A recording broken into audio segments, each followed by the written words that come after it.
Welcome to The Explainer. Today, we are diving deep into how you can launch a profitable short-term rental business in the state of Georgia. And we're going to cover everything, whether you're dreaming about buying a mountain cabin or you want to master rental arbitrage right in the heart of Atlanta. Okay, let's just kick things off with a number that really tells the whole story. $45.2 billion. That is the insane amount of money visitors spent in Georgia in 2024. And this is how many people it took to spend all that cash. All those visitors made Georgia the fifth most visited state in the entire country. And you know what that means, right? It means a massive, massive wave of demand for hosts, just like you. So what is going on? What's really fueling this incredible growth? And, the real question for you is, why does this feel like a potential gold rush for anyone looking to start a short-term rental business? Well, it really boils down to this powerful combination of three key economic engines. First, you've got the world's busiest airport, Hartsfield-Jackson, just funneling millions of travelers into the state. Then you have these major events that make nightly rates absolutely skyrocket. And on top of all that, the film industry, the Hollywood of the South, creates the steady, reliable need for longer stays.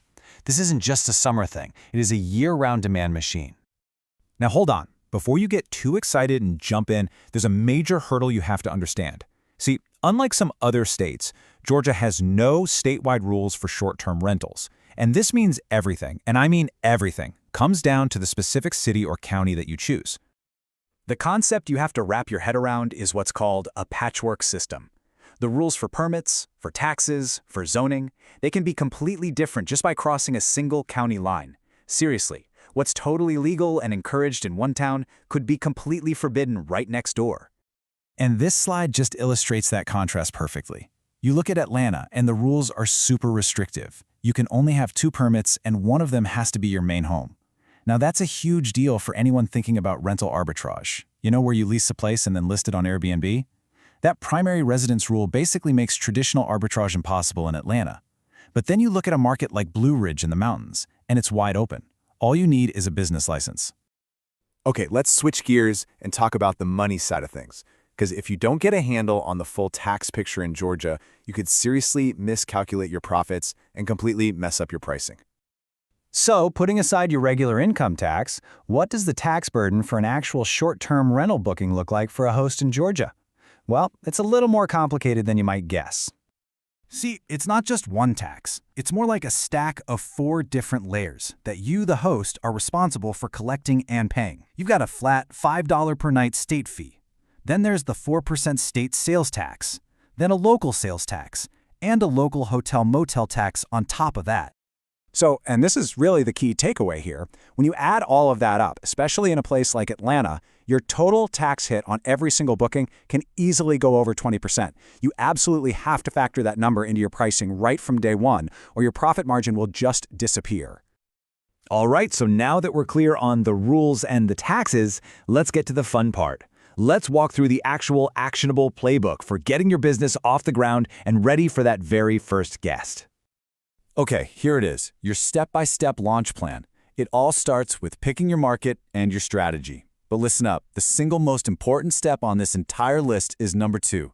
You have to verify the local rules before you ever sign a lease or buy a property.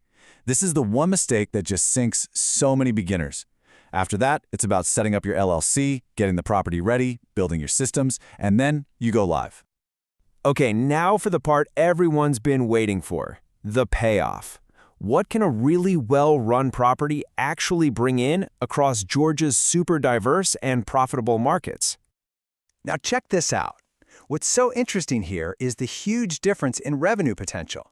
A top-tier cabin up in Blue Ridge, where the rules are friendlier, can actually make more money than a property in the middle of Atlanta.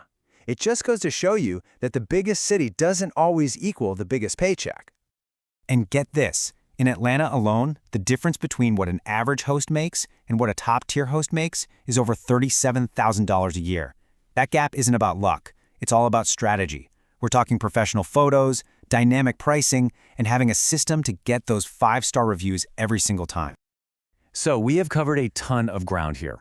Let's boil it all down to the 4 absolute key pillars for success for any host in Georgia. These are the 4 pillars of Georgia's success. First, your market dictates your entire strategy. Second, Verify the local rules before you commit a single dollar. I'm telling you, it's the #1 mistake beginners make. Third, build that high tax burden into your financial model from the start.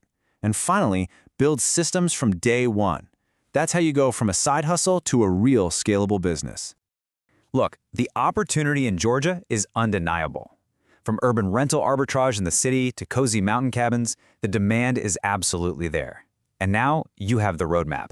So the only real question left is, which market are you going to conquer first?